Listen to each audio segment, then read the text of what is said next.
Imagine que você esteja perdido em uma cidade desconhecida e precise chegar até uma farmácia. Ao encontrar um desconhecido, você pergunta onde pode encontrar a farmácia mais próxima e ele te informa. A farmácia mais próxima está a 750 metros de distância. Boa sorte!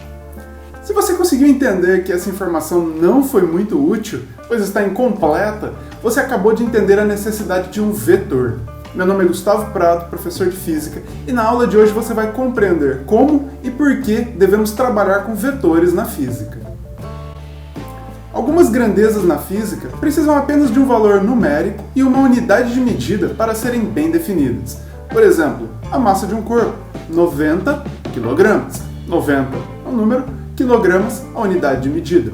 Outras, como forças, velocidades, acelerações, momento, precisam nos fornecer mais informações. Somente assim podemos compreender como um corpo está se movimentando. Um vetor é representado por um segmento de reta orientado, ou seja, uma seta que indica para a gente três informações: o módulo do vetor, a direção e seu sentido. Então, por exemplo, um vetor força como esse contém as seguintes informações: módulo, 10 newtons, direção, horizontal e sentido, para a direita.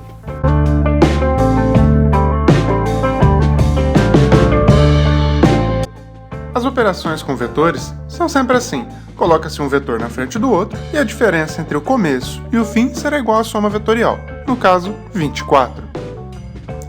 Caso os vetores tenham sentidos contrários, colocamos novamente um na frente do outro e a diferença entre o começo e o fim será sempre um número menor, no caso, igual a 4.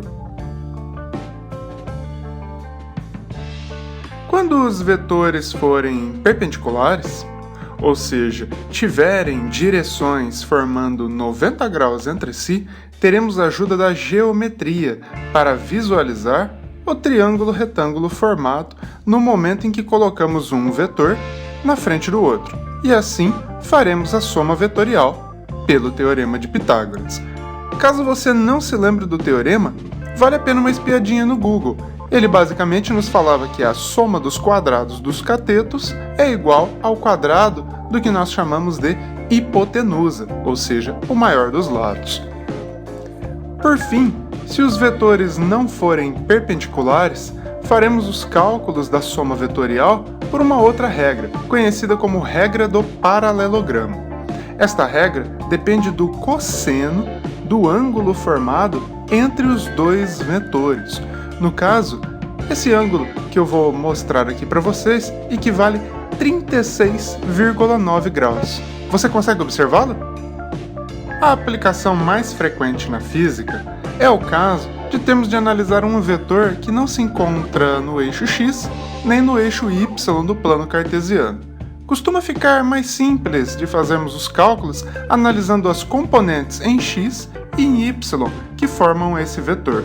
Mas, para tanto, você deve ter certo domínio das funções seno e cosseno, para fazer, vamos assim dizer, um teorema de Pitágoras ao contrário.